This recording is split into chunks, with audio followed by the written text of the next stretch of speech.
Happy Wonder Woman Day, because that is what today is. After all, Wonder Woman has been released unto the world via your streaming service if a deal has been reached with HBO Max and you are in the geographical area of Eric.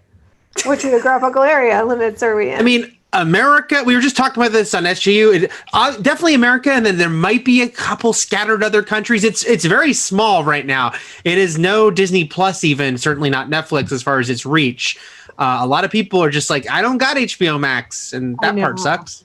And it does suck. So we will talk about that at a later time. But today is the day that it was released on HBO Max for those who were able to see it. I'm Roth Cornet. This is Eric Goldman. And we are here to review the film if you were able to see it either there or if you're in an area of the world where theaters are open and it is safe to go and you have chosen to go do so. If you have seen Wonder Woman, 1984, we are 100% going to be talking about spoilers. If you would like a spoiler-free review, that is also available for your viewing pleasure in some area surrounding this particular video right now. But yeah, she's telling you to like zip it to the people that have not seen it. So if you haven't seen it yet, check out, come back when you have and hear what we have to say, because we are diving into spoilers in 3, 2, 1, go! That's me pointing at you. I think I was pointing at you. We'll find out ultimately if that was pointed in the right direction. But I have a couple of key things that I want us to talk about in terms of spoilers. And I don't think we need to go over the sort of plot and our general feelings about the film again. We've done that. That video exists.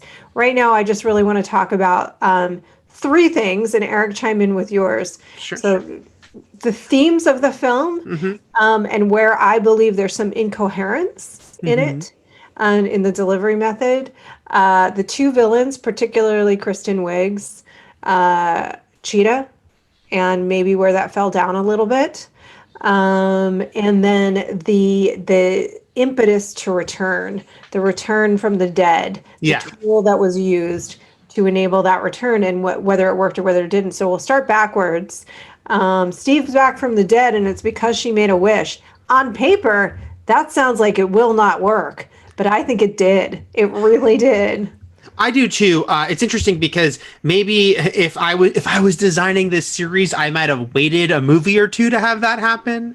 Like instead of having it happen, and only because it's funny now that the first and the second movie, again, we're in full of spoilers here, folks.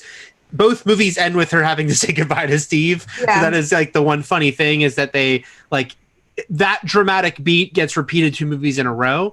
But I do think overall the method of bringing him back, what it does with the story, and ultimately, of course, the entire thing of her having to make this decision, and that's what makes it different. Of course, she lost him at the end of the first one. It was completely his decision there. He's like, I am going to make this sacrifice in this. And yes, he still is part of it here, but here it is much more her ultimately having to decide, I need to say goodbye to him for the greater good. You know, it's all about like the hero making a great sacrifice, the thing she loves the most in the world. And I do think that they do that very well. And along the way, the fact that they do have great chemistry, we get to revisit that. We get to have fun with him as the fish out of water. And I think they have a lot of great moments together, and that ultimately, once again, make it hurt so bad when they have to say goodbye at the end there. I think as an audience member, it hurts so bad because Chris Pine is so good in this role. I mean, he has these little moments that to your point, were reflections of her moments in the first film of that pure delight and innocence at the world and the discovery of the world. And like, for her, it was, I remember this small moment, which was a baby. And she just was like chasing after this baby because she didn't see that. She doesn't get to see that. And for him, it was 2 small things. It was the parachute pants. Yeah. Does everyone parachute now? Yeah. And when he wants to fly the plane and he's like, can I? You know, he's like, or as if, will you make this a thing for me, please? And it's so sweet, and it's so their relationship is so totally charming, and their chemistry is really off the charts. So I think we feel the loss, and I agree with you. It's like, oh, again, but I really do think that the mechanism that they used worked. because now it's her sacrifice. And if we had had films in between, this is where I would disagree a little bit. Mm-hmm. If we had had films in between, we just know she'd be flirting with somebody. Right. And because it's true. We actually did kind of see her flirt with Bruce Wayne a little bit in the future. Right. So that's my point, is like, Yeah. they're not going to leave her high and dry forever, you know? So the idea that she's been pining, I apologize to the universe at large. No, don't. For him, for that many, for 40 years, you know, that she doesn't need anything. And this is actually going to come back later in a criticism I have. Mm-hmm. She is Gal Gadot. She is unbelievably beautiful in this universe. She is incredible. She can lasso and ride a freaking lightning bolt. Yes, she can. You know, she is infinitely strong. She is kind. She is measured. She's intelligent. She speaks all these languages. And she's wealthy. She dresses like she lives like a wealthy woman. So she doesn't need anything. There's no vulnerability there, or very little. And they managed to give it to her in this, I want this one thing for me, this one thing in this man. And Chris Pine sells it that he is that special, which is a hard thing to sell as well. That like, you can literally, in all the world, there's not another man for you. Because for her, she can have anybody she wants. The idea that you're the one I want, I think he manages to sell that, which is a remarkable feat in and of itself. Yeah, and also I should say, I do like that I said, you know, she has to give up the end, which technically is not quite true, because in this movie, it happens before the big conclusion, which I think is the smart move. It's not like we're juggling and we're still juggling Max Lord and Cheetah at the end, but she has already made her decision regarding Steve. So he's not like a factor at the end of the movie. And I think that was just smart structurally, the way they did that, you know, that it could kind of be this clean, this sad, tragic, but clean break as we go into the, you know, sort of final confrontations in the film. Yeah, and what's interesting too is like the sacrifice that she's asked to make with this wish, this monkey's paw, is the idea that she's losing her powers and her abilities. And I think that's a tricky line to ride too, because we haven't not crafted her as a greedy person. On paper, she could be willing to give that up in order to have this love. But the weight of it is that if she gives that up, she's not going to be able to help in a situation that needs her help, you know? Right. So that what she's really attached to is her ability to serve, you know, and be of service in the world, which I don't think was overplayed. Look, we've talked about this before. These characters aren't meant to be subtle. These stories aren't meant to be subtle and full of nuance. They're meant to be very broad. But even with that, what I'm amazed by with Patty Jenkins and with Gal, what they've been able to do with this character is take lines that, again, on paper, I don't think should particularly work. But the line in the first film, I believe in love, I like sobbed, you know, because it's hard to believe in that. We live in a cynical world, you know, we are cynical, and it is hard to choose that. And she's actually making a hard choice when she does. Yeah, I did this press day with Patty Jenkins and Gal Gadot a couple weeks ago, and I'll probably reference a couple things from that. But one thing was Patty Jenkins saying that, yeah, in the first film, you know, Wonder Woman was above humanity. She was sort of judging us, rightfully so, in the middle of World War I, and could kind of make these declarations above us. But that the whole thing with bringing Steve back and her having to make that decision to give sacrifice, it was to, give her something humanizing and relatable. Because the whole thing is that it's like you said, she kind of has everything, but she can't really have everything. You know, we have to give her something that she has to want more than anything, but can't have. You know, that's important to give her a little more grounding, given she's a bigger than life character. Yeah, 100%. And I think they've managed to both times. I thought that would be the impossible part of making this character, candidly, even in the first film. And I was like, holy shit, they did, because she was such a fish out of water. She's so innocent. Right. And they've done it again. So I'm just like super impressed. Not only, and it's, you know, harkening back to Superman 2 in a little bit, where for a moment she becomes like kind of sort of human. Yeah.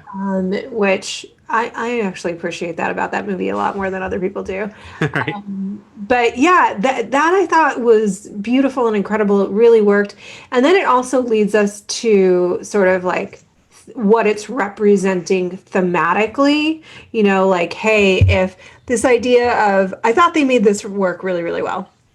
they played with the idea of the lasso of truth in a couple of different ways.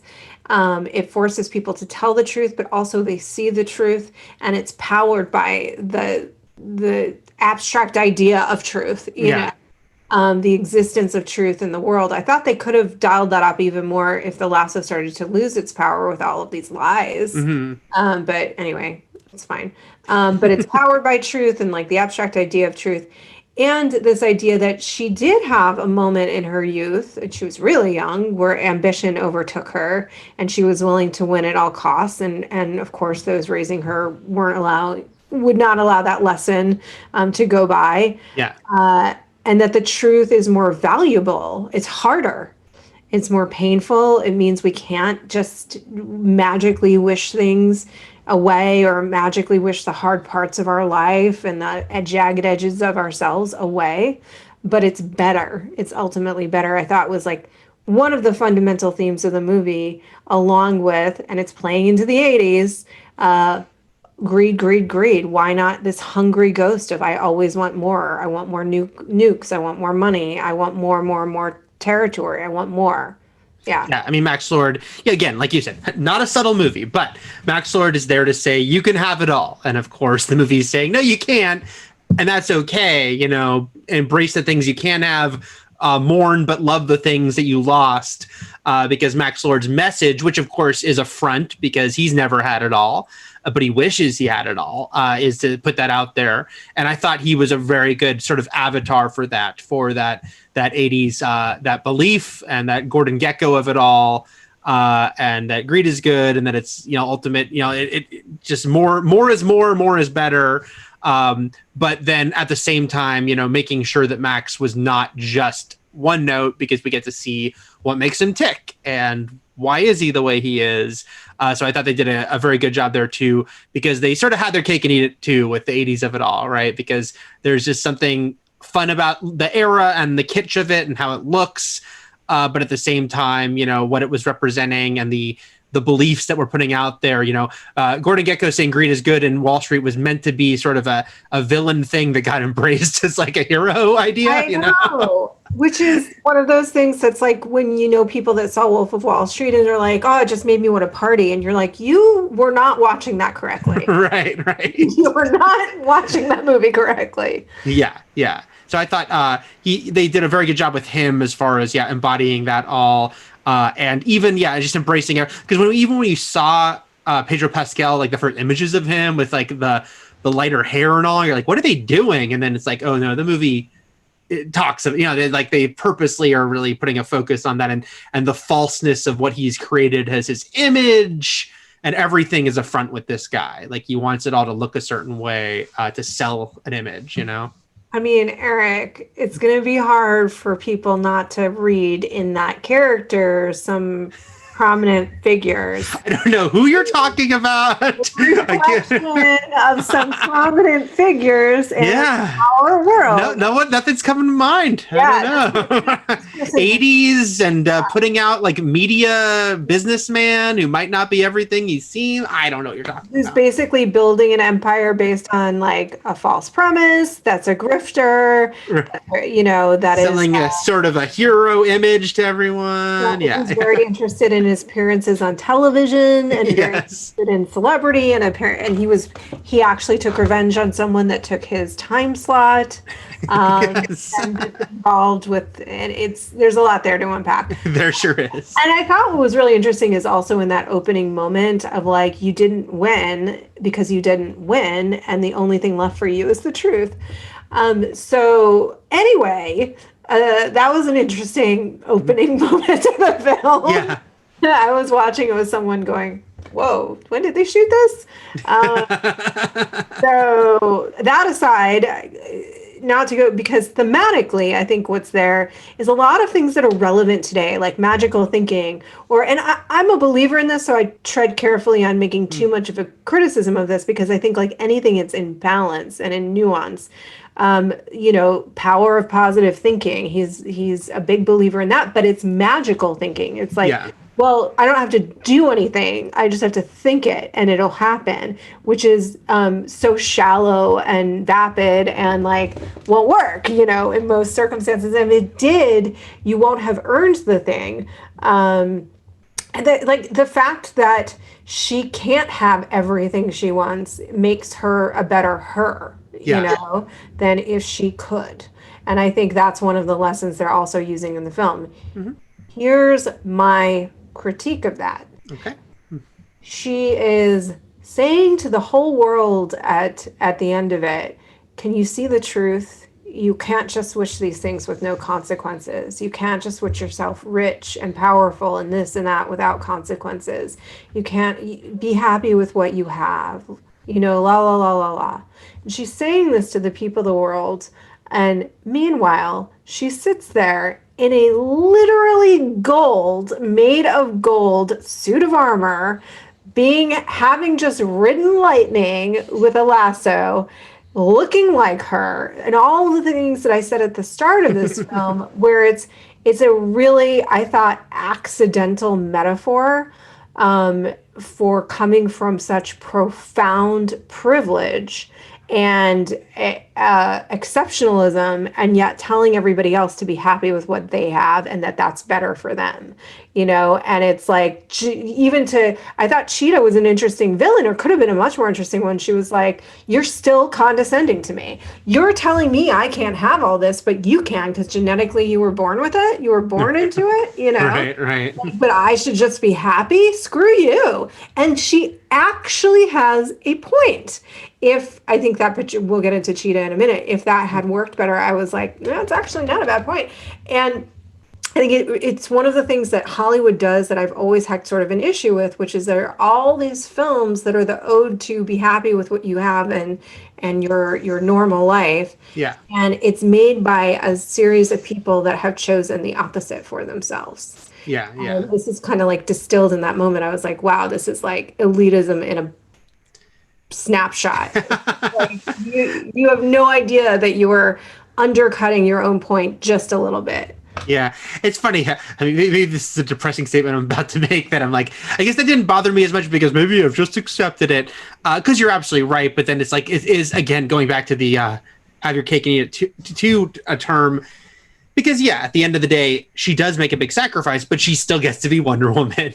She still gets to be the best of us and better than us, and she still gets to be the one delivering that message. And, yeah, these movies, yeah, they do have to sort of fit a certain paradigm, even when they're great.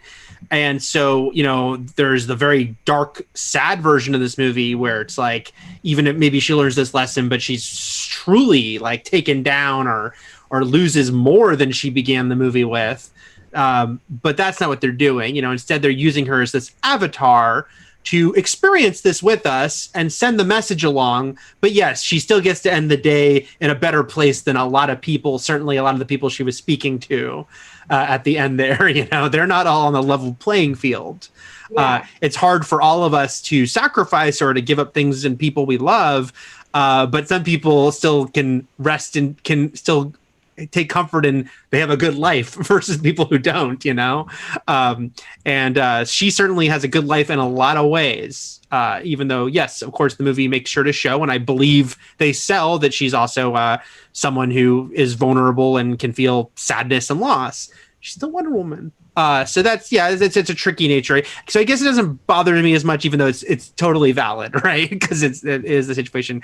I have a feeling we're probably pretty similar, though, on Cheetah, which, yeah, Max Lord for me works really well. And the more the movie went on, the more I was like, oh, I like what they're doing with him.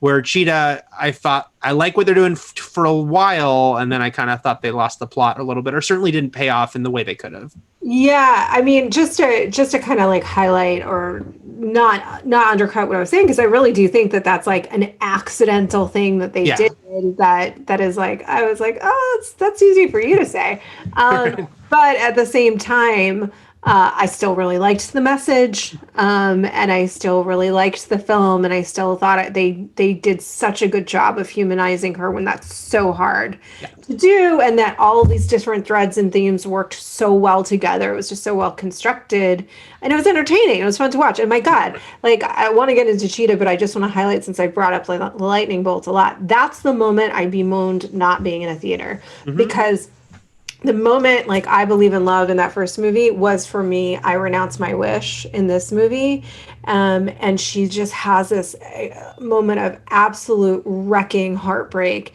before she tears off into the frickin' skies, Yeah.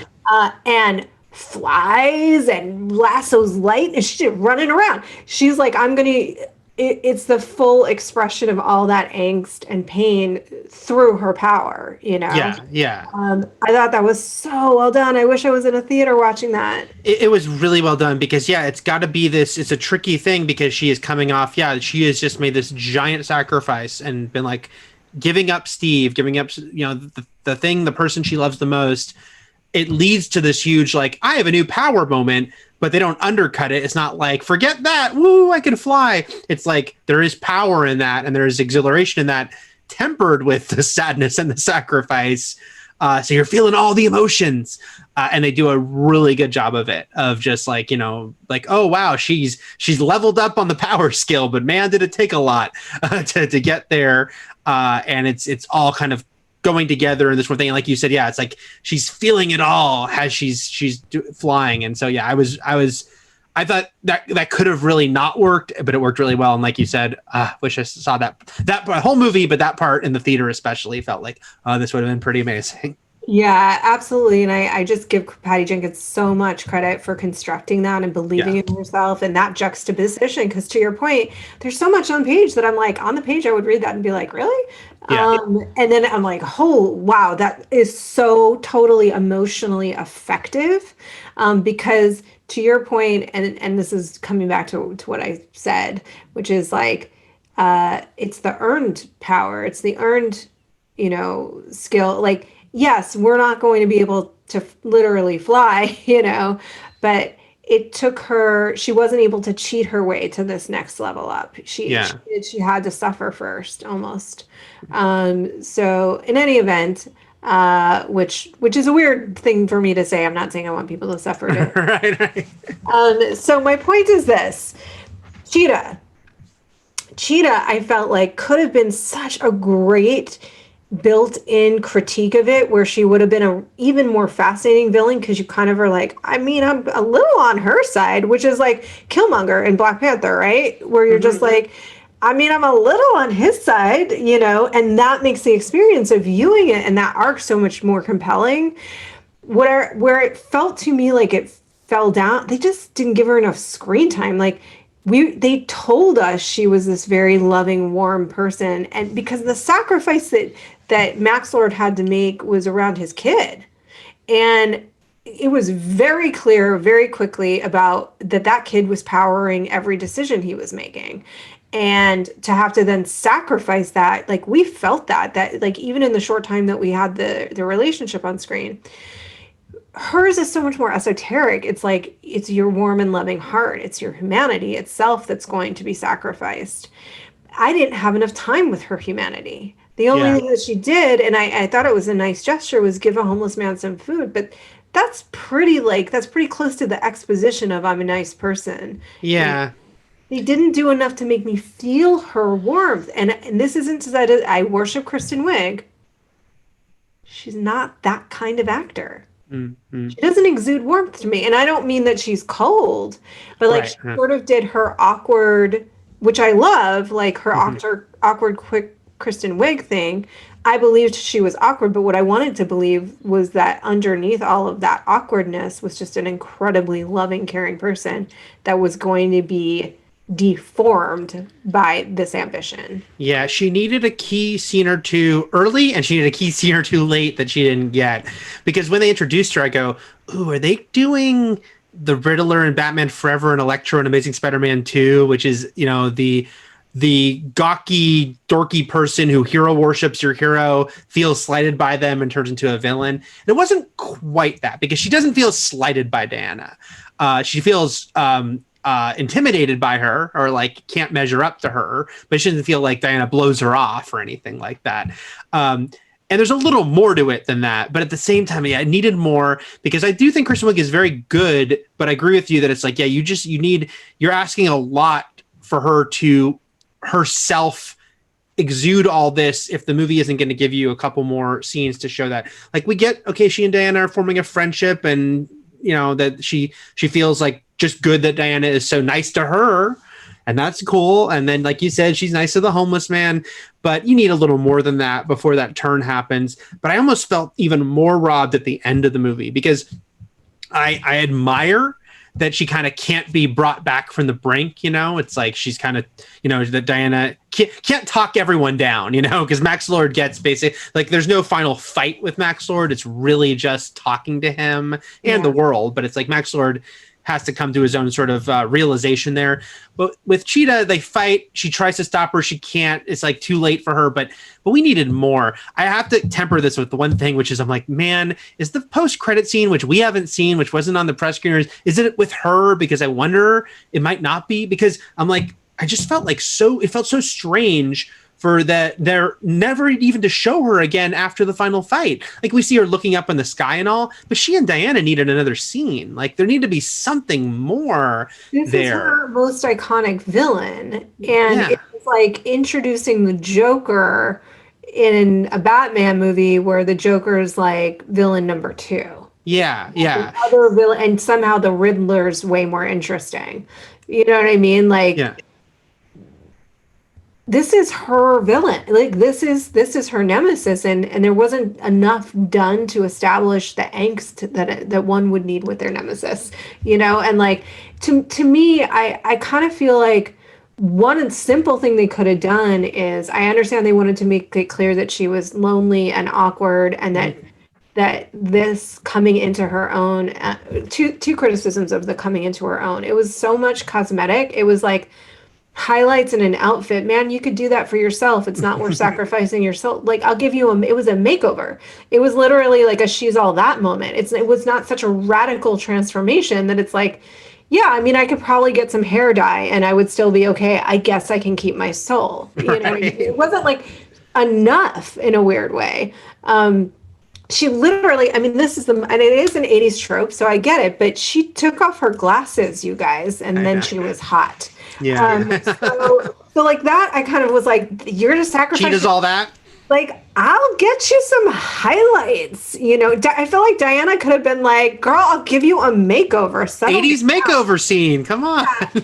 So that was one thing. And then the second thing was, like, I feel like they could have easily had Diana be having a hard time at the beginning of the movie. And instead of Kristen Wiig kind of begging her to hang out, offering to spend time with her, because she could tell she was upset or vulnerable or something was going on with her. And that instantly would have changed that power dynamic, so that Diana also would feel the sadness of, like, this person came in and it was like the first person in a long time that I could talk to and was my friend. And it would have made her even a little more vulnerable, like that she's actually lonely. And that doesn't mean she wouldn't have had the awkwardness and all that other stuff. But I would have read that as warmth and humanity instead of like, please hang out with me. We could have seen that elsewhere. Maybe people were being mean to her elsewhere, And it just, Max Lord just gets so many more moments to sell, like the scenes with his son, of course, those are the most important. But even just before we even see the son, when he goes into the office and it's all empty because he's lost all his money, and you just instantly get like dimensionalized stuff there in a way that outdoes, unfortunately, what we get with Barbara in the beginning of the movie, which, it's like, there's some stuff there, but it's just, it needs a little more depth, and things move too quickly with her. It's like Diana feels bad, but it's not like this is her best friend, ever. I understand that it was her first connection in a while, but it just feels like a little undercooked. And it is unfortunate because it's like, two villains. Can you handle two villains? That was a big question in the 90s comic book movies. I think we've seen now you can, but it just feels like Max Lord, maybe there was just something more interesting to the writers and to Patty Jenkins, to everyone, because he did embody the 80s of it all, and there was more they could do with him. So unfortunately, it left Barbara Cheetah kind of there and like you said, it's like she almost feels like a henchwoman, but you feel like no, she should have, and she could have been in this movie. I'm not saying they should have just cut her out. I just feel like 3 or 4 more scenes that could have in the beginning and end to really give you a little more depth would have helped a lot. I mean, I also think there's just things you could have changed on the page. Why did they have to just meet? Yeah, maybe that's true. They could have just worked together at the Smithsonian. Maybe they already, were close. Maybe this is the only person that Diana has in her life for years. Maybe they're this odd couple friend, and we get to see, because they already know each other and that friendship is established, we get to see that warmth and that humanity immediately. And we also get that she would know that about her. Yes. And that she would be attracted to that, and she would care about that a lot, because I say with total confidence, and this is a strong belief of mine, is that just sweetness is is a very rare quality for human beings to have. It's rare and it's precious. And not many of us really just inherently have it. Like a lot of us have to work hard at it, so somebody just has that. And to me, I value that person so much, you know? So I just feel like there's stuff they could have done within this framework to help her and to help that arc a little bit more. So I was disappointed, because I do love Kristen Wiig. And I felt like instead they had her in 2 separate, kind of like bits. Mm-hmm. Yeah, no, I agree. It's like the one part of the movie that I'm like, that just didn't come together. Like there's other things that, like you said, could have easily not worked and do. But that part, it just felt like at the end of the movie, I'm like, oh yeah, when they never went back to her again, I don't know if there's a post-credit scene with her. It just felt so strange. It just felt like unfulfilling. And then looking back on the entire movie, it's like, she just, especially the second half, it's like she's sitting on the plane with Max Lord and she's talking to him, but she needs more. She needs more of her own stuff there. Well, what I would say is, and we don't know, again, Eric has been rightly emphasizing as we wrap this up, we don't know what the post-credit scene was, and I just don't think that would have answered what. Same, it can't, even if it is her, it just, that doesn't fix everything, Yeah, because one of the things that's unanswered at the end, and maybe is answered in the post-credit scene, is because it looks like Barbara reverts back to herself in the last shot we see of her. But however, what becomes of that stone once Max renounces his wish is not clear. Mm-hmm. And it feels like very easy that she could have found it and then remade the wish, because it's clear to us that she really didn't want to give that up. And she's also supposed to be this long-lasting villain. So that may be a thing. I have no idea, and you guys will tell us in the comments, or we'll read about it online or whatever. But those are my nits to pick.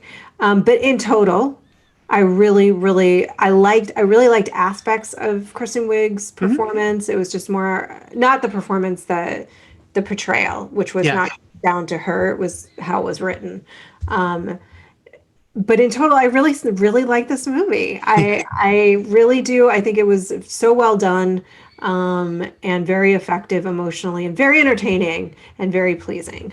Agreed on all of that. I feel like just because we never mentioned it, I do want to mention the mall fight sequence that is like kind of the big. Well, there's the opening sequence when she's a little girl, but after that, the mall sequence is kind of the big. Here's Wonder Woman sequence, and it's a hell of a lot of fun. And they just really, embrace it. Patty Jenkins said that she wanted to kind of give Wonder Woman a quote Spider-Man moment. Just like that scene that Spider-Man gets a lot of, like, I'm just having a great time doing my thing, because she knew she couldn't do it at the end of the movie. And I think that sequence really does accomplish that. All the stuff with the little girl and the giant stuffed bear, and just how she's just like, she's taking out these guys pretty easy, but making sure everyone's safe. That was really cool. But the movie itself, I really dug it. Twice now, these Wonder Woman movies have really accomplished a lot. Like, again, Wonder Woman being a tricky character. There's certain superheroes, Superman's one of them, Captain America is one of them, that are particularly hard to do because they're supposed to embody such a paradigm of like perfectness and aspiration that can almost be like, that could be kind of boring or dull. And they've succeeded in doing the opposite here and making a really entertaining and emotional ride for us, which is a very impressive 2 times out now. 100% agree. And like, even though it's our job to sort of knit the pics, and things of that nature. At the end of the day, I'm just in awe, candidly, and I think this is why we've made this. I'm just in awe when anything works because it's so hard. Like it's so hard to make anything. It's so hard to make Yes. anything. I'm so surprised to some degree when any movie works at all and so impressed. And then when it works really well with a lot of complicated parameters around it, I am even more impressed. So I'm impressed with all the people behind this movie. And I do think it's hugely entertaining and very fun to watch. And I really do like that message, even though Yep. I put a little microscope on what I think is an inherent, and I think it's actually very real of the world that we're in. Sometimes those messages come forward like that. And I think people are like, I mean, it's not unlike, candidly, the singing Imagine thing where everyone was Yeah. stop. Celebrities, Yeah. stop. For 2020, you have to stop. But in total, the idea of, just enough is plenty is a very simple message that we could all probably use a little bit more of. Yep. Yeah. Totally agree. Yep. Thank you, Eric. I'm grateful for you in this holiday season. I hope you guys are enjoying your holidays and you enjoyed Wonder Woman. Let us know what you thought in the comments below, and we will see you in the new year. Happy holidays. Happy holidays! Happy New Year! Okay, bye.